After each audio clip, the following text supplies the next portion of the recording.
ఎవరైనా సరే ఆరోగ్యంగా ఉండాలంటే శుభ్రత పాటించాలి. మరి శుభ్రత కావాలంటే ఎలిం ప్రొడక్ట్స్ వాడాలి.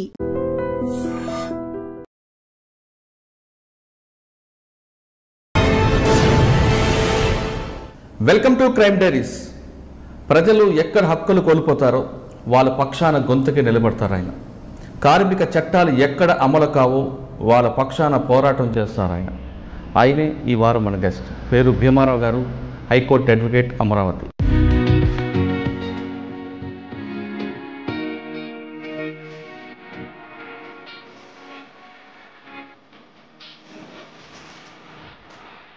భీమారావు గారు గతంలో ఆర్ఎస్సీలో పనిచేసి తర్వాత అడ్వకేట్గా మారారు. ఆర్ఎస్సీలో ఉన్నప్పుడు అతని కార్యక్రమాలు ఏ విధంగా ఉండేవి, అసలు అడ్వకేట్గా ఎందుకు మారాలనుకున్నారు, కేవలం హక్కుల కోసమే పోరాటం చేస్తున్న భీమారావు గారు కార్మికుల పక్షాన పోరాటం చేయడం ఏంటి, చాలా విషయాలు ఆయన దగ్గర తెలుసుకోవాల్సింది. అయితే ముఖ్యంగా ఆయన బొజ్జా తారకం గారు, హరగోపాల్ గారు, బాలగోపాల్ గారి దగ్గర అంటే ఒక ప్రముఖ ముగ్గురు లెజెండ్స్ వాళ్ళ దగ్గర పనిచేసిన అనుభవం కూడా ఉంది.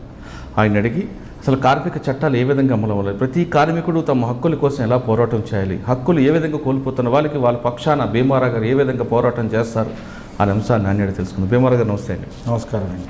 భీమారావు గారు, యాక్చువల్గా మీ గురించి 2019-20 ఒక రిటైర్డ్ ఎస్పీ గారు చెప్పారు. ఆయన ఇంటర్వ్యూ అయిపోయిన తర్వాత నాకు గట్టిగా ఫైట్ ఇచ్చిన వ్యక్తి అని మీ పేరు చెప్పారు. ఆయన పృథ్వీనారాయణ గారు. అప్పటి నుంచి అనుకుంటున్న లక్కీగా మాకు శ్రీకాంత్ గారి ద్వారా మళ్ళీ మీరు మాకు ఎదురయ్యారు.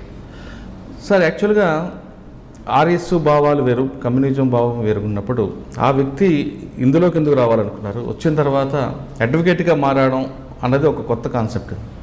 జనరల్ కొంతమంది వేరే వేరే దీంట్లో వెళ్తారు, అంటే ఆ భావజాలం ఉన్నవాళ్ళు ఆ భావజాలం వైపు వెళ్తారు. కానీ అడ్వకేట్గా మారి తిరిగి మీరు అదే భావజాలంలో ఉండి ప్రజల పక్షాన పోరాటం చేయడం, ఎక్కడ హక్కులు కోల్పోతున్నారో హక్కులు వాళ్ళ పక్షాన ఉండడం, ఇంకా చాలా విషయాలు కనిపిస్తుంటాయి. అన్నిటికన్నా ముఖ్యంగా మీకు హరగోపాల్ గారు, బాలగోపాల్ గారు, బొజ్జా తారకం గారు లాంటి వాళ్ళ దగ్గర పనిచేయడం అనేది ఒక పెద్ద మీకు ఒక బ్రాండ్ అనేది చాలామంది చెప్తుంటారు. ఇటీవల జరిగిన యానాలో జరిగిన టైల్స్ కంపెనీ కేసు అవ్వచ్చు, లేదా టీసీఎస్ కేసు, ఇటువంటి కేసులన్నీ కూడా మీ కెరీర్లో కనిపిస్తుంటాయి.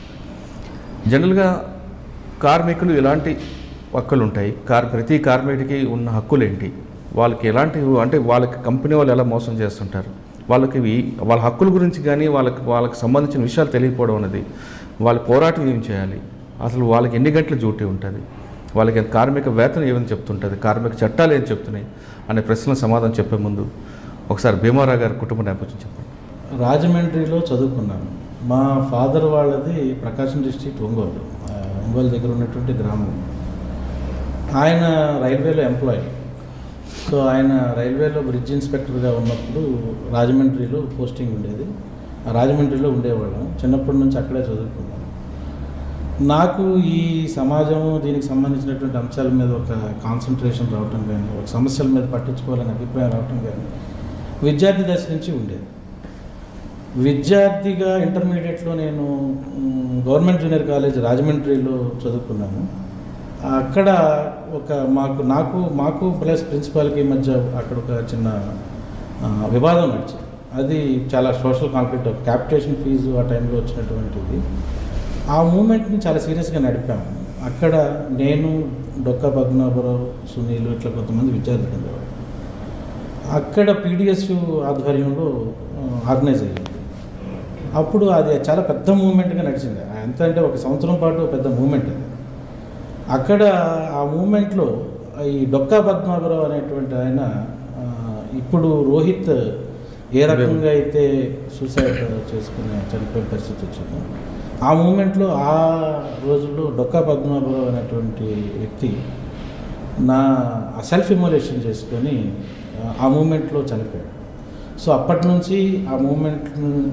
నుంచి నాకు సామాజిక అంశాలలో నేను ఉండాలి, ఇట్లా ఏ సమస్యల పట్ల అయినా సరే మనం పోరాటంలో భాగమై ఉండాలి అనేటువంటిది ఒక కాన్సన్ట్రేషన్గా, ఒక సీరియస్గానే తీసుకున్నాను. అతను నా చైల్డ్హుడ్ నుంచి, ఆ చనిపోయిన డొక్కా పద్మనాభరావు నా చైల్డ్హుడ్ నుంచి ఫస్ట్ క్లాస్ నుంచి ఇంటర్మీడియట్ దాకా కూడా నా బెంచ్ మేట్, స్కూల్ మేట్.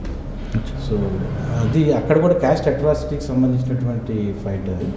దాంట్లో రెవల్యూషనరీ భావజాలాలు ఉండేటువంటి సంఘాలతో పరిచయం అవ్వడం, అక్కడి నుంచి నాకు ఆంధ్ర యూనివర్సిటీలో ఉండేటువంటి అంకాళ్ళ భాస్కర్ నాయకత్వం అనేటువంటిది నన్ను కలవటం, వాళ్ళు ఆ కలిసేటప్పుడు క్రమంలో వాళ్ళతో పాటు అధ్యయనం, వాళ్ళతో పాటు తిరగటంలో ఆర్ఎస్యూలో నేను వెళ్ళటం జరిగింది. రాజమండ్రి ఆర్ట్స్ కాలేజ్లో కూడా కొన్ని గ్రూపులు ఉంటాయి. అప్పట్లో వాళ్ళు కూడా గోకవరం ఒక బ్యాచ్ అని, రప్పచోడవరం బ్యాచ్ అని, సీతమ్మ సందు బ్యాచ్ అని, నల్లమందు శాంత్ బ్యాచ్ అని 4-5 బ్యాచ్లు ఉండేవి. అంటే ఆ బ్యాచ్ల్లో ఏ బ్యాచ్ కూడా మీకు ఎదురుపడలేదా? నేను ప్రత్యేక అంటే మేము అప్పుడు ఇంటర్మీడియట్లో ఉన్నప్పుడు ఫస్ట్ ఇప్పుడు ప్రజాపంద అనేటువంటి పీడిఎస్సీ ఉంటుంది, జే వెంకటేశ్వర అని కాకినాడలో జేవి ఉంటుంది. ఆయన మమ్మల్ని అప్పుడు ఆర్గనైజ్ చేసినటువంటి అక్కడ మేము కేవలం అధ్యయనానికి ఎక్కువ ఇంపార్టెన్స్, మూమెంట్స్లో అప్పట్లో నెల్లిమర్ల మూమెంట్ కూడా మేము పార్టిసిపేట్ చేసినట్టు. అంటే గోకవరం వాళ్ళు మీకు ఎక్కడ ఎదురుపడలేదు? మేము పెద్దగా ఎదురుపడలేదు. అంటే నెల్లిమర్ల ఇంటర్మీడియట్ తర్వాత ఆంధ్ర యూనివర్సిటీకి వచ్చేసాను. మీకు Rajahmundry arts college, degree college విశాఖపట్నంకి వచ్చేసాను. విశాఖపట్నంలో విశాఖపట్నం ఏ కాలేజ్ చేశారు? విఎస్ కృష్ణ కాలేజ్ చేశాను. ఓకే, అక్కడ మీకు మరి అక్కడ భాస్కర్ గారు, అంకాళ్ళ భాస్కర్ గారు అప్పటికి నిషేధం వచ్చేసింది. ఆయన ఓపెన్గా కొంతకాలం పనిచేసి తర్వాత అండర్ గ్రౌండ్ లీడర్గా మమ్మల్ని కలుస్తూ ఉంటారు. అంటే ఆ మూమెంట్లో మీరు చేసిన పనులు ఉన్నాయి? మేము అక్కడ ఉండే నెల్లిమర్ల జూట్ మిల్ కూడా చెప్తున్నారు కదా. నెల్లిమర్ల జూట్ మిల్స్ టైంలో ఇక్కడ రాజమండ్రిలో ఉన్నప్పుడే ఆ మూమెంట్ని మేము కొంత రోడ్డు మీద ధర్నాలు చేయడం వాటిలో భాగస్వామ్యం. అంటే ఒక ఉద్యమ నేపథ్యం చెప్తే కనుక విద్యార్థి దశ నుంచి ఇంటర్మీడియట్ నుంచి మొదలై దాదాపు 2000 వరకు ఆ ఉద్యమాల్లో భాగస్వామ్యం అవుతూ ఉండేవాళ్ళు. ఓకే, ఆంధ్ర యూనివర్సిటీలో మీరు ఉన్నప్పుడు భాస్కర్ గారి సారథ్యంలో మీరు పాల్గొన్న ఉద్యమాలు? ఆంధ్ర యూనివర్సిటీలో అప్పట్లో మహిళలకి సమాన హక్కులు అనేటువంటి ఎంప్లాయ్మెంట్లో కానీ వాటిలో కానీ పర్సంటేజ్ మూవ్మెంట్ కానీ, తర్వాత పాలిటెక్నిక్ కాలేజెస్లో ఉండేటువంటి మూవ్మెంట్స్లో కానీ వీటిలన్నింటిలో పార్టిసిపేట్ చేసాము. ముఖ్యంగా అక్కడ ట్రైబల్స్కి సంబంధించినటువంటి కాలేజీలు, ప్రైవేట్ కాలేజెస్ వాళ్ళు వచ్చి అక్కడ పెడుతూ ఉండేవాళ్ళు. వాళ్ళు స్కాలర్షిప్ బేస్డ్ మీద నడుస్తుండే. ఆ ట్రైబల్ స్టూడెంట్స్కి ఫుడ్ పెట్టడంలో కానీ, ఆ కాలేజీని నడపడమే కాకుండా స్టూడెంట్స్ని బాగా చూడాలనేటువంటి అభిప్రాయం లేకుండా మేనేజ్మెంట్స్ ఉండేటువంటి పరిస్థితుల్లో ఆ స్టూడెంట్స్ని మేము ఆర్గనైజ్ చేసి వాళ్ళకి ఒక మంచి ఫెసిలిటీస్ కల్పించడం, ఇట్లాంటివి కొన్ని చేసుకుంటూ వెళ్ళాము. ఆంధ్ర యూనివర్సిటీలో జరిగిన చాలా మూమెంట్స్లో ఆ రోజుల్లో మేము ప్రత్యక్షంగా పరోక్షంగా. అంటే అప్పుడు అప్పారావు గారు ఒక వైస్ ఛాన్సలర్ ఉండేవారు ఆ టైంలోనా? అది అప్పుడు గోపాలకృష్ణ గారు. గోపాలకృష్ణ గారు ఆ టైంలోనే చాలా జరిగింది. అప్పట్లో ఒక మహిళా స్కాలర్ పైన ఆంధ్ర యూనివర్సిటీ లెక్చరర్స్ ప్రొఫెసర్ చేసినటువంటి ఒక ఇన్సిడెంట్, దాని మీద కూడా పోరాటం జరిగింది. అంటే అప్పట్లో పోలీసు నిర్బంధం మీరు ఎదుర్కోవడం, అరెస్ట్లో వాటికి సంబంధించినది మీకు? నేను యాక్చువల్గా విద్యార్థి దశలో నేను ఎక్స్పోజ్ కాలేదు, అంటే బయటికి పెద్దగా ఎక్స్పోజ్ కాలేదు. కానీ అంకాళ్ళ భాస్కర్ గారిని చనిపోయిన తర్వాత 90 ఏ విధంగా ఏప్రిల్లో ఆయన ఎయిర్పోర్ట్ దగ్గర ఎన్కౌంటర్ చేశారు పోలీసు. చనిపోయిన తర్వాత నా వివరాలు కొంత బయటకు రావటం, ఆ బయటకు వచ్చిన నేపథ్యంలో కొంతకాలం మళ్ళా ఆ ఏఓబి ఏరియాలో, శ్రీకాకుళం ఫారెస్ట్ ఆ ఏరియాలో కొంతకాలం లోపల ఉండి ఒక 2 సంవత్సరాల పాటు లోపల ఉండి తర్వాత బయటికి వచ్చి ఈ విద్య చదువుకొని అంటే ఏఓబిలో మీరు ఎక్కడున్నారు? మీరు ఆ అజ్ఞాతంలో ఉన్న టైంలో మీరు చేసే కార్యక్రమాలు? ఏఓబి ఏరియాలో మేము ఉన్నది శ్రీకాకుళం ఈ ఉద్దానం ఏరియాలోనే ఉన్నాం. ఉద్దానం ఏరియాలో ఉద్దానం కమిటీ ఉద్దానం దళంలో ఉండేవాడు. అంటే బొట్టపాడు బొట్టపాడు ఉద్దానం అంటే ఇక సముద్ర తీర ప్రాంతం ఇదంతా ఉండేది కదా, అట్లా ఉండేవాడు. అక్కడ మనకి ఉండేటువంటి పరిస్థితుల్లో అక్కడ ప్రజలు ఆ ట్రైబల్ ఏరియాస్లో ఉండేటువంటి సవర ఈ పీపుల్ని కొంత దోపిడీ చేసుకునేటువంటి వ్యాపార వర్గాలని వాళ్ళని వ్యతిరేకంగా జరిగేటువంటి మూవ్మెంట్స్ అన్నింటిలోనూ ఆర్గనైజ్ చేయడంలోనూ ఇట్లా భాగస్వామ్యం ఉన్నాం. మరి ఎందుకు మీరు బయటకు వచ్చారు? నాకు యాక్చువల్గా మా అంటే కుటుంబ పరిస్థితులు ఇచ్చా బయటకు వచ్చాను. నాకు ఉండేటువంటి మా సిస్టర్ క్యాన్సర్తో ఉండే ఆ టైంలో బయటకు వచ్చి ట్రీట్మెంట్ తీసుకోవడానికి, అంటే ఆమెకి హెల్ప్ చేయడానికి అని చెప్పి బయటకి రావడం జరిగింది. అక్కడి నుంచి బయటే ఉంది. అప్పుడు అరెస్టులు మీకు ఏం లేవు కొంత ఎదుర్కొంటే? నేను బయటకు వచ్చిన తర్వాత ఒక కేసు అయితే పడింది. ఆ కేసుని తర్వాత అది అంటే లా చేయాలని ఎందుకు అనుకుంటారండి?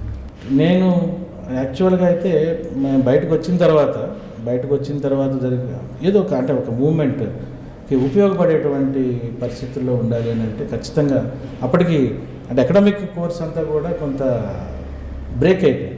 10 years అకాడమిక్ లైఫ్ అంతా బ్రేక్ అయిపోయింది.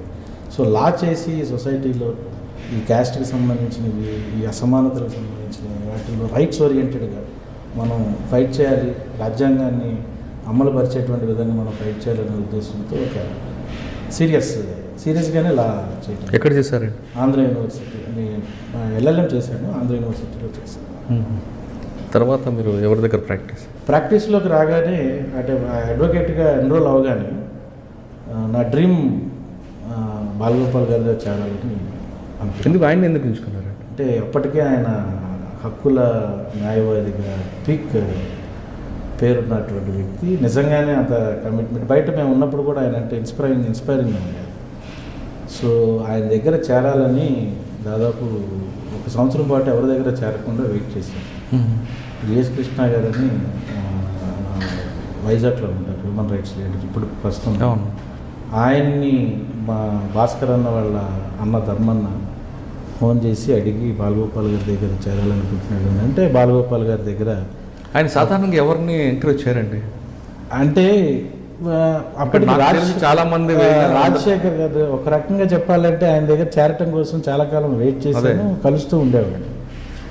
ఒకసారి హైకోర్టులో కూడా కలిశాను. అంటే ఆయన హైకోర్టులో కలిసి నేను మీ దగ్గర చేరాలనుకుంటున్నాను అంటే నా దగ్గర ఆల్రెడీ ఒక జూనియర్ ఉన్నారు, నేను ఇంకెవరికి ఇవ్వలేను, కాబట్టి నేను పర్లేదు నేను వచ్చి మీ దగ్గర నేర్చుకుంటాను సార్, చూసి నేర్చుకుంటాను, డబ్బులు అయితే ఇవ్వకపోయినా పర్లేదు అని అంటే గాలి భోజనం చేసి బతుకుతావా, అలా నేను చాకరీ చేయించుకుని అన్నట్టుగా ఆయన వద్దాను. తర్వాత అక్కడి నుంచి అది ఎప్పుడు ఫాలో అప్ ఇస్తూ ఉండేవాడిని. రాజశేఖర్ అనే అడ్వకేట్ ఖాళీ అవ్వగానే ఫోన్ చేసి ఆయనే VS కృష్ణ గారికి అప్పుడు ఫోన్ చేసి చెప్తే ఆ ఇన్ఫర్మేషన్ తోటి నేను వెళ్ళి ఆయన దగ్గర చేరాను. ఆయన దగ్గర చేరటంలో నేను చాలా ఒక రకంగా చెప్పాలంటే చాలా అదృష్టవంతుడనే అనుకోవాలి. ఎందుకనంటే ఒక ఒక ఒక ఒక serious sincere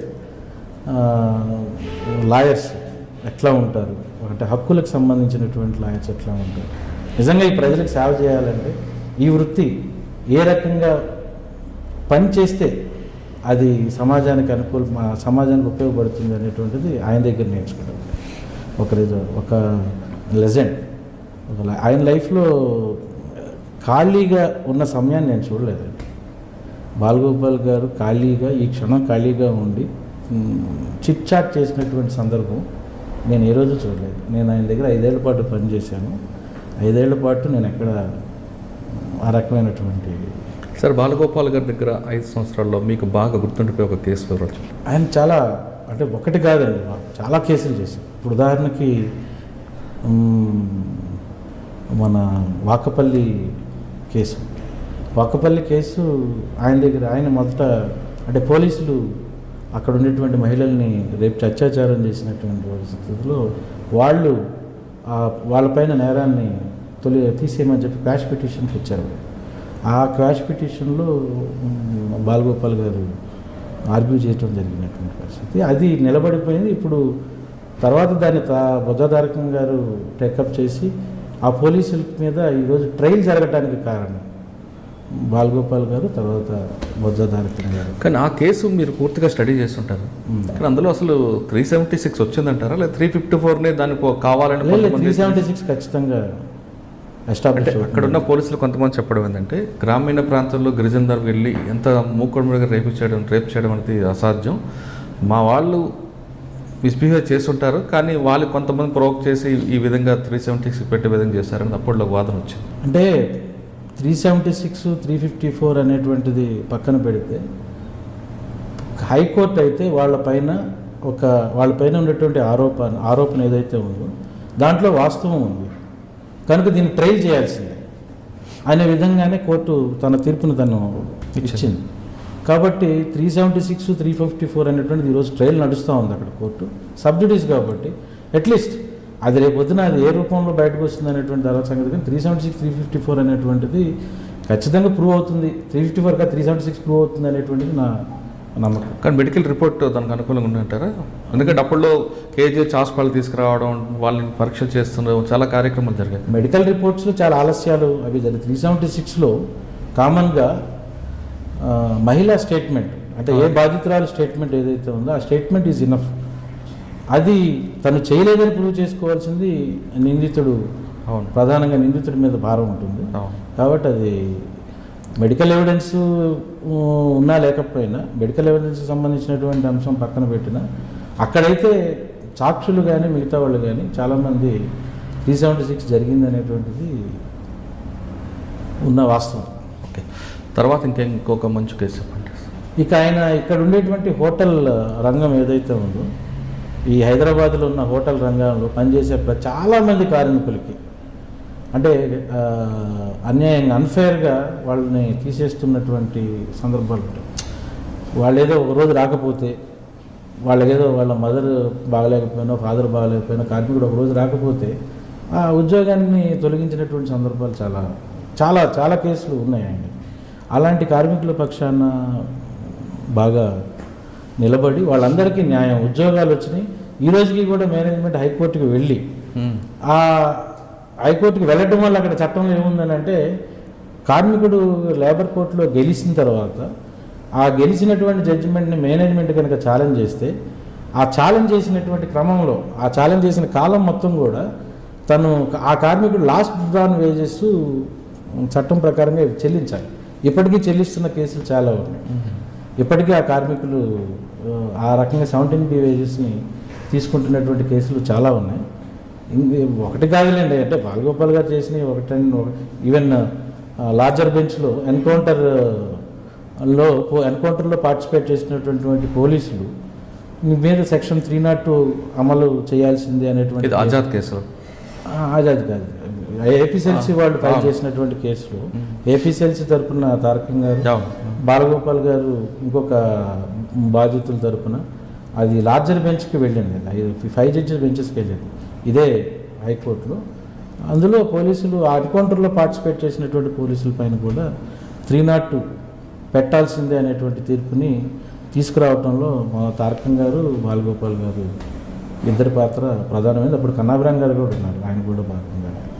okay sir, Balagopal గారి దగ్గర నేను ఒక కేసు చూశానండి. జనరల్గా ఆయన దగ్గరికి ఎవరైనా పిటిషనర్ వస్తే వాళ్ళు చెప్పిన సమస్య విని ఆయన సొంత ఇంట్లో జరిగినట్లు ఫీల్ అయ్యి ఆ ఎమోషన్ చూపించడం, వాళ్ళతో ఇంటరాక్ట్ అయ్యి, అసలు ఒక అడ్వకేటు ఒక బాధితుల్లాగా లేకుండా ఇంట్లో అన్నదమ్ములు ఎలా మాట్లాడుకుంటారో ఆ విధంగా మాట్లాడుకుంటారు. అటువంటి సంఘటన మీకు ఏమైనా గుర్తుంటే చెప్పండి. ఆయన తీరులో అట్లా ఎమోషన్కి గురైనటువంటి పద్ధతిని ఏమి బయటికి చూపించరు, కానీ తన పనిలో అది చూపిస్తాడు. ఇప్పుడు ఉదాహరణకి క్యాష్యూ అంటే మన శ్రీకాకుళం జిల్లాలో ఈ జీడిపప్పులకు సంబంధించినటువంటి ఫ్యాక్టరీలని అక్కడ దానివల్ల వచ్చే పొల్యూషన్ వల్ల అక్కడ ప్రజలు చాలా ఊపిరితిత్తులకు సంబంధించినటువంటి ఇది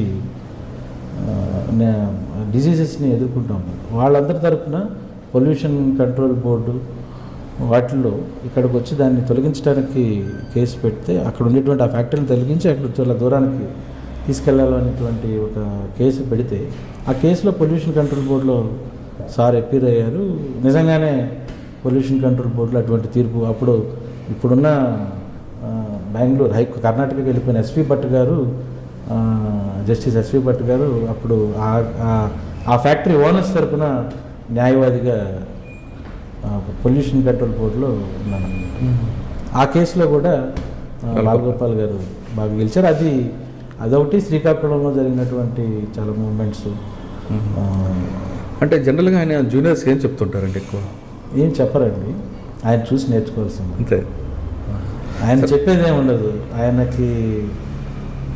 ఆయన్ని చూసి నేర్చుకోవటమే తప్ప ఆయన చెప్పేదే ఉండదు. ఇందాక మీరు హరగోపాల్ అన్నారు, హరగోపాల్ గారితో బాలగోపాల్ ఓన్లీ బాలగోపాల్ గారే బొజ్జదారకం గారి దగ్గర నేను పనిచేశాను. సో బాలగోపాల్ గారి అంటే ఒకటి కాదులేండి, ఒకటి చెప్పాలి అని అంటే ఒకటిగా ఆయన కేసులు చెప్పడానికి చాలా ఉన్నాయి. కార్మికుల కేసులు మొదట ఆయన ఎక్కువగా ట్రైబల్కి ఎవరికైనా అన్యాయం జరిగితే ట్రైబల్ తరఫున చాలా సీరియస్గా కేసులు చేస్తారు. తర్వాత బాధితులే ఎవరు బలవంతుల పక్షాన కానీ లేకపోతే ఈవెన్ మాలా మాదిగా కాన్ఫ్లిక్ట్ వచ్చినప్పుడు కూడా మాదిగా క్యాస్ట్కి సంబంధించినటువంటి దాని మీద ఆర్గ్యుమెంట్స్ రాసివ్వటంలో ఆయనే తయారు చేసి ఇచ్చారు. సార్ మీరు బాలగోపాల్ గారి తర్వాత బొజ్జా తారకం గారితో మీకున్న అనుభవం చెప్పండి. బొజ్జా తారకం గారు చాలా ఒక రకంగా చాలా రెస్పెక్టబుల్ పర్సన్. అది ఆయన పద్ధతి ఎవరినైనా ఆకర్షిస్తుంది. అంటే ఎంతో చాలా గౌరవంగా చూస్తారు. ఆయనతో నేను చాలా జూనియర్. ఆయనతో పోల్చుకుంటే అప్పటికే 60 ఏళ్ల ప్రాక్టీస్ ఉన్నటువంటి తారకం గారి దగ్గర నేను చాలా జూనియర్. నాకు ప్రాక్టీస్లోకి వచ్చిన తర్వాత తారకం గారిని ప్రత్యక్షంగా కలుస్తూ ఉండేవాడిని. ముఖ్యంగా యానాం ఇన్సిడెంట్ ఏదైతే జరిగిందో, యానాం ఇన్సిడెంట్ జరిగేటప్పటికి నేను బాలగోపాల్ గారి దగ్గర లేబర్ లాని ప్రాక్టీస్ చేస్తున్నటువంటి న్యాయవాదిగా, అప్పటికి బాలగోపాల్ గారు చనిపోయారు, లేబర్ లా ప్రాక్టీస్ చేస్తున్నాను కాబట్టి తారకం గారు నన్ను ఒకసారి వేరే ఆయన ద్వారా కబురు పెట్టి రమ్మంటే వెళ్ళాడు. వెళ్తే ఈ ఇన్సిడెంట్లో మనం లేబర్ తరఫున సీరియస్గా నిలబడి ఫైల్ చేయాలి దీంట్లో అని చెప్పి ఆ యానాం కేసుని ప్రత్యక్షంగా ఆయనే నాకు అప్పచెప్పారన్నమాట. ఒకసారి ఆ యానాం కేసు వివరాలు చెప్పండి. మీకు తెలుసు, రీజెన్సీ సిరామిక్స్ ఫ్యాక్టరీ అనేటువంటిది యానాంలో చాలా ప్రెస్టీజియస్ ఫ్యాక్టరీ. ఓకే. యానాంలో చాలా ప్రెస్టీజియస్ ఫ్యాక్టరీ. అది దాదాపు 900 మంది కార్మికులతో ఉండేటువంటి రన్ చేసేటువంటి ఫ్యాక్టరీ. 2012 వరకు చాలా తక్కువ వేతనాలతో పనిచేస్తున్నటువంటి కార్మికులు వాళ్ళంతా. ఆ టైంలో 2007లో జాయిన్ అయినటువంటి మచ్చా మురళీమోహన్ అనేటువంటి కార్మికుడు, కొంచెం ఇంజనీరింగ్ చదువుకొని వచ్చినటువంటి కార్మికుడు. అతను అక్కడ ఉండేటువంటి కార్మికుల్ని వేతనాలు పెంచడం కోసం బోనస్ సంబంధించినటువంటి అంశాల మీద కొన్ని డిమాండ్స్ని లేవదీయటం, దాంతోపాటు ఒక సంఘాన్ని నిర్మించాలని ప్రయత్నం చేయటం, ఇది కొంత 2012కి ముందు కార్మికుల్లో ఉన్నటువంటి ఒక ఉద్యమ వాతావరణం. సో వాళ్ళు మేనేజ్మెంట్ దాన్ని గమనించి వీళ్ళని ఎవరైతే ఈ ఆర్గనైజ్ చేయడానికి ప్రయత్నం చేస్తున్నారో వాళ్ళందరినీ కూడా పాండిచ్చేరి ట్రాన్స్ఫర్ చేశారు. పాండిచ్చేరిలో కరైకాల్లో వాళ్ళకి ఇంకో ఫ్యాక్టరీ ఉంది, ఆ ఫ్యాక్టరీకి ట్రాన్స్ఫర్ చేసి అది ఇంకా కొంచెం ఆజ్యం పోసినటువంటి పరిస్థితి. అప్పుడు వాళ్ళు చాలా తిరగబడి విపరీతమైనటువంటి, అంటే రాస్తారోకోలు, ధర్నాలు, చివరికి ఫ్యాక్టరీ బంద్ పెట్టడం, ఈ ఉద్యమం నడుస్తూ ఉండేది. ఈ నడుస్తూ ఉన్నప్పుడు ఆ ఉద్యమాన్ని ఎదుర్కోవడానికి వాళ్ళకి ఏ రకమైనటువంటి మేనేజ్మెంట్ ఏ రకమైన ప్రయత్నం చేయలేదు. బహుశా ప్రయత్నం చేస్తుంటే చాలా ఎంత తీవ్రమైన స్థాయిలో జరిగేటువంటి ఉండేది కాదు. అది ప్రయత్నం చేసి ఉంటే ఆ రోజే ముగిసిపోయి ఉండేది. అది ఏం జరిగిందంటే ఆ తర్వాత ఆ మేనేజ్మెంటు ఈ మచ్చా మురళీమోహన్ అనేటువంటి నాయకుడిని పోలీసులు అక్కడ యానంలో ఉండేటువంటి పోలీసులతో అరెస్ట్ చేయించి ఆ పోలీస్ స్టేషన్లోనే పోలీసులు టార్చర్కి గురై అక్కడే హార్ట్ అటాక్, మొత్తానికి చెవు దగ్గర ఇంజరీస్ తోటి కొలాప్స్ అయ్యి చనిపోయాడు స్పాట్లో. అప్పటికి ఆ మూమెంట్కి యానాం ప్రజలు చాలా మద్దతు ఇస్తూ ఉన్నారు, యానాం ప్రజలు కూడా మద్దతు ఇస్తూ ఉన్నారు. సో అది వెంటనే ఆ చనిపోయిన తర్వాత ప్రజలు వాళ్ళు మేనేజ్మెంట్ ఫ్యాక్టరీ వైపు మూమెంట్గా వెళ్ళారు. ఆ తర్వాత మేనేజ్మెంట్ ఒక ఆయన కూడా ఆ సందర్భంలో చనిపోవటం జరిగింది. సో అది యాక్చువల్గా మేనేజ్మెంట్ ఫెయిల్యూర్ అండి. అంటే కార్మికుల్ని 2000 ఎస్టాబ్లిష్ చేసినప్పటి నుంచి వాళ్ళ జీతాలు కనుక చూస్తే 5,000-6,000 రూపాయలకు శాలరీస్కి పనిచేస్తున్నటువంటి పరిస్థితి, apart from other benefits. So దాన్ని బేసిక్ పెంచమని చేస్తున్నటువంటి డిమాండ్స్ అవి. ఆ చార్టర్ ఆఫ్ డిమాండ్స్ని పరిష్కరించడంలో మేనేజ్మెంట్ టోటల్ ఫెయిల్యూర్. అక్కడ ఫెయిల్యూర్ అవడానికి కారణం ఏంటంటే అక్కడ ఉండేటువంటి లోకల్ ఎమ్మెల్యే కానీ అక్కడ ఉండేటువంటి గవర్నమెంట్ కానీ మాకు చాలా సపోర్ట్ ఉంది, వీళ్ళని అణచివేయగలం అనేటువంటి ఒక అహంకార భావం అయింది. సో దాంట్లో నుంచి వాళ్ళని నెగోషియేట్ చేయలేకపోయింది. వీళ్ళ మూవ్మెంట్ ఆగలేదు. అది ఆ మూవ్మెంట్ ప్రజల మద్దతుకి వెళ్ళింది. అక్కడ ఉన్న ప్రజలందరూ కూడా వీళ్ళకి మద్దతు ఇచ్చినటువంటి పరిస్థితి. సో అంచేత అది ఆ రకమైనటువంటి. సార్ ఆ కేసులో అప్పుడు ఒక వార్త వచ్చిందండి, పబ్లిక్ అందరూ మీరు చెప్పినట్టు మచ్చా మురళీమోహన్ చనిపోవడంతో ఆ కోపంతో వచ్చి దాడి చేశారు. కానీ వాళ్ళు ఫ్యాక్టరీని ధ్వంసం చేశారు కానీ మేనేజ్మెంట్ వైపు వెళ్ళలేదు. కానీ మేనేజ్మెంట్ దగ్గర ఉన్న డబ్బుల కోసం వాళ్ళకు సంబంధించిన వాళ్ళు కాన్స్పిరసీ క్రియేట్ చేసి ఆయన కూడా మర్డర్ చేశారనేది ఒక వార్త వచ్చింది. వాస్తవం అంటారు? అంటే వాస్తవానికి 2 ధోరణులు ఉన్నాయండి. యాక్చువల్గా సబ్సిడీస్ కాబట్టి నేను అన్ని విషయాలు అంటే అది ఇంకా దానికి సంబంధించినటువంటి కోర్టులో ఉంది. దానికి సంబంధించి అంత మాట్లాడాల్సిన అవసరం లేదు. కానీ జరిగినటువంటి వాస్తవాలు నేను ప్రత్యక్షంగా ఆ కేసుని గమనించాను కాబట్టి చెప్పేది ఏంటంటే ఆ ఫ్యాక్టరీలో ఆ మేనేజ్మెంట్ వ్యక్తిని చంపేసిన తర్వాత సాక్ష్యాలన్నీ అక్కడ ఉండేటువంటి సాక్ష్యాలన్నీ కూడా తుడిచివేయబడ్డాయి. ఇప్పుడు బ్లడ్ ఉంది, బ్లడ్ కడిగివేయబడ్డది. మొత్తం కడిగేశారు. అప్పటికి పోలీసులు వచ్చేటప్పటికి మొత్తం లేదు అక్కడ. ఆ తర్వాత అక్కడ లోపల చాలా అంటే ఏవో ట్రాన్స్పోర్ట్ అయినాయి. ఆ ఇంట్లో నుంచి వేరే చోటికి బయటికి ట్రాన్స్పోర్ట్ అయ్యి అందరూ చాలా పెద్ద డబ్బు ఆ ఇంట్లో ఉండేటువంటి డబ్బు బయటకు వెళ్ళింది. సో దాంట్లో కాన్స్పిరసీ కుట్ర కూడా ఉంది. ఇది ఖచ్చితంగా కార్మికులే చేశారనే ఇదైతే కరెక్ట్ కాదు. అదే ఒకవేళ పబ్లిక్కే చేస్తుంటే ఆ సీన్ అంతా డిస్టర్బ్ చేయని అవసరం లేదు కదా. లేదు, యాక్చువల్గా సాక్ష్యాలని తారుమారు చేయాల్సినటువంటి అవసరం లేదు. అది బహుశా తీర్పులో మనకు అది స్పష్టంగా బయటకు వస్తుందని నేను అనుకుంటున్నాను. పాండిచేరిలో ఇప్పటికీ నడుస్తూ ఉంది ఆ కేసు. పాండిచేరి డిస్ట్రిక్ట్ కోర్టులో ఉంది. అచ్చా, ఆ కేసు మీరు బొజ్జా తారకం గారితో వాదిస్తున్నప్పుడు మీకు బెదిరింపులు రాలేదా? ఎందుకంటే వాళ్ళు ఏ స్థాయికైనా వెళ్ళారు వాళ్ళు. అంటే యాక్చువల్గా బొజ్జా తారకం గారు ఫస్ట్ ఫేజ్లో Pondicherry government, CM, labour minister అంత పెద్ద స్థాయిలో చర్చలు జరిగాయి. ఆ చర్చల్లో అన్నింటిలోనూ నేను తారకం గారే పార్టిసిపేట్ చేశాను. ఒక రకంగా దాన్ని పరిష్కరించడానికి ప్రయత్నం చేశాం. అది మేనేజ్మెంటే చాలా అడమెంట్ నేచర్ని తీసుకొని ఈవెన్ గవర్నమెంట్ ఇచ్చినటువంటి సజెషన్ని కూడా అది బేఖాతరు చేసి వెళ్ళిపోయింది. అక్కడి నుంచి తారకం గారికి కొంత హెల్త్ బాగాలేకపోవడం, అక్కడ నుంచి మళ్ళీ నేనే మొత్తం 2012 అంటే 14 దాకా తారకం గారు వచ్చారు. 15 తర్వాత మొత్తం నేనే దాన్ని చూడటం జరిగింది. ఇప్పుడు మేనేజ్మెంట్ పరిస్థితి ఏంటనంటే ఆ రోజు ఫ్యాక్టరీలో అంటే కార్మిక చట్టం కొంచెం చెప్పాలి. ఎప్పుడైనా సరే ఒక కార్మికులు చేసేటువంటి పోరాటంలో అది లాకౌట్ అయిందనుకోండి, ఆ లాకౌట్ అనేటువంటి అంశాన్ని కార్మిక శాఖ ఒక వివాదంగా తీసుకొని దాని మీద చర్చలు జరుపుతూ ఉంటే ఆ లాకౌట్ని లేదా స్ట్రైక్ని నిలుపుదల చేయాలి. మేనేజ్మెంట్ అది నిలుపుదల చేయకుండా కొనసాగింది. ఇప్పటికీ లాకౌట్ కొనసాగుతున్నట్టే దాంట్లో కొనసాగించినప్పుడు ఏమైందనంటే దాన్ని మేము అప్పుడు గవర్నమెంట్ని ఒత్తిడి చేసి కార్మిక చట్టంలో ఉండేటువంటి సెక్షన్ 10(3) ప్రకారంగా మీరు లాకౌట్ని ఒక వివాదంగా తీసుకున్న తర్వాత లాకౌట్ని కొనసాగించకుండా ఉండేటువంటి నిషేధాజ్ఞలు ఇవ్వాలి అని అంటే గవర్నమెంట్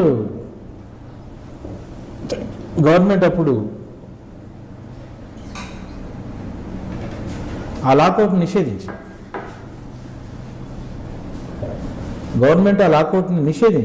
నిషేధించిన తర్వాత కూడా లాకౌట్ కొనసాగుతూ ఉంది. కాబట్టి ఏమైందనంటే లాకౌట్ నిషేధించిన తర్వాత కూడా లాకౌట్ని కొనసాగించినటువంటి పరిస్థితి ఉంది. కాబట్టి మేనేజ్మెంట్ వాళ్ళకి జీతాలు ఇవ్వాల్సినటువంటి పరిస్థితిలో పడ్డది. దాని తర్వాత ఆ నిషేధించినటువంటి జీవోని చెన్నై హైకోర్టుకి వెళ్ళి స్టే చేసుకోవడానికి ప్రయత్నం చేశారు. ఆ క్రమంలో ఆ మూమెంట్ 9 ఏళ్ల పాటు కొనసాగింది. ఇప్పుడు వాళ్ళిద్దరి మధ్య ఒక ఒప్పందం కుదిరింది. కార్మికులకి మేనేజ్మెంట్కి మధ్యన నేనే ప్రత్యక్షంగా ఉన్నాను. జిఎన్ నాయుడు గారితో కూడా అప్పుడు మాట్లాడటం జరిగింది. ప్రత్యక్షంగా మేమందరం కలిసి దాన్ని ఒక ఒప్పందానికి తీసుకొచ్చి ఈరోజు అక్కడ ఒక్కొక్క కార్మికుడికి మేనేజ్మెంట్కి ఉండేటువంటి ఒక స్థలంలో ప్రతి కార్మికుడికి 3 సెంట్ల స్థలం, అది ఒక 6,000 అంత ఖరీదు చేస్తుంది. 6 లక్షలు ఖరీదు చేస్తుంది. 6 లక్షలు ఖరీదు చేసేటువంటి ఒక 3 సెంట్లు ప్రతి కార్మికుడికి మేనేజ్మెంటే ఇచ్చేలాగా, ఫ్యాక్టరీ తెరవనంటుంది కాబట్టి సో మేనేజ్మెంటే ఇచ్చేలాగా ఒక ఒప్పందానికి తీసుకొచ్చాం. సార్ దీనివల్ల ఏం సాధించారండి మేనేజ్మెంట్ అంటే కార్మిక ఉద్యమాల్లో కార్మికులను అణిచివేయటానికి మేనేజ్మెంట్స్ చట్టాన్ని ఉల్లంఘిస్తాయి. బేఖాతరు అంటే ఒక పెద్ద గవర్నమెంట్ అంటే కాన్స్టిట్యూషన్ కానీ దేన్నైనా కూడా అవి బేఖాతరు చేస్తాయి. పట్టించుకోవు. కేవలం వాళ్ళ ఎడమెన్సీని నిలబెట్టుకోవడానికి, కేవలం వాళ్ళ అజమాయిషీ ఉండడానికి, వాళ్ళ మధ్య కార్మికుల మధ్య వాళ్ళ మధ్య ఒక ఒప్పందానికి రాకుండా ఇలాగా కొనసాగించి చివరికి ఏమవుతుంది, ఫ్యాక్టరీ బూజు పట్టే స్థాయికి తీసుకెళ్ళారు అంతే తప్ప ఇంకేం వాళ్ళకి లాభమే లేదు. అదే చివరికైతే మరి కాంప్రమైజ్కి వచ్చారు కదా. కాంప్రమైజ్కి రావాల్సిందే, చట్టం అది. అవును, ఆ పని ముందే చేయొచ్చు కదా. ఇప్పుడు ఆ పని మేము ముందు నుంచి అడుగుతున్నాము, అంటే కాంప్రమైజ్ అడగట్లేదు. ఫ్యాక్టరీ తెరమని అంటున్నాము, ఫ్యాక్టరీ తెరిచి ఉద్యోగాలు ఇవ్వమన్నాడు. ఎందుకంటే ఇన్సూరెన్స్ కోసం కొన్ని అంటే ఇన్సూరెన్స్ కంపెనీకి మేనేజ్మెంట్ అప్లై చేసుకుంది. ఆ దాడి జరిగిన తర్వాత ఆ ఫ్యాక్టరీలో జరిగినటువంటి మిషనరీ నష్టాన్ని అన్నింటిని పెట్టి ఆ ఇన్సూరెన్స్ కంపెనీలో క్లెయిమ్ కోసం ఇన్సూరెన్స్ వాటికి పెట్టింది. అది పెట్టినప్పుడు దాంట్లో డబుల్ ది అమౌంట్ కూడా వేశారని, అంటే నష్టం కంటే కూడా ఇంకా ఎక్కువ అమౌంట్ దాంట్లో చూపించడం వల్ల వాళ్ళకి ఆ ఇన్సూరెన్స్ గ్రాంట్ కాలేదని. తర్వాత దాంట్లో వాళ్ళు కట్టేటువంటి డబ్బులు బకాయిలు పెరగటం, వీటిలో నుంచి వాళ్ళు అసలు మొత్తంగా ఆ ఫ్యాక్టరీని తెరిచే పరిస్థితుల్లోకి కూడా లేకుండా పోయింది అది. సో కార్మికులతో ఒప్పందం చేసుకుంటేనే రేపు పొద్దున వాళ్ళకి వీటిలన్నింటిలో కూడా పరిష్కారం దొరికే అవకాశం ఉంది. కాబట్టి చివరికి జీఎన్ నాయుడు 9 ఏళ్ళ తర్వాత నేనున్నాను ఇక్కడే జిమ్ఖానా క్లబ్లోనే జరిగింది అది. దాంట్లోనే మాట్లాడి అక్కడ ఒక ఒప్పందానికి తీసుకొచ్చి, అదే గొప్ప విషయం ఏంటంటే కార్మికులు 9 ఏళ్ల పాటు అసలు దాన్ని అంటే ఉద్యమాన్ని ఏ స్థాయికి తీసుకెళ్ళాలో ఆ స్థాయికి తీసుకెళ్ళాలి. బయట సమాజం అక్కడ కార్మిక యానం సపోర్ట్ రావటం, ఇక మేనేజ్మెంట్ తప్పనిసరి పరిస్థితుల్లో వీళ్ళతో ఒప్పందం చేసుకోవాలి, లేకపోతే ఫ్యాక్టరీ తెరిచి ఉద్యోగం అన్న ఇవ్వాలి. ఈ పరిస్థితే తప్ప వాళ్ళకి ఇంకో గత్యంతరం లేని పరిస్థితుల్లో ఒప్పందానికి తీసుకొచ్చారు. అది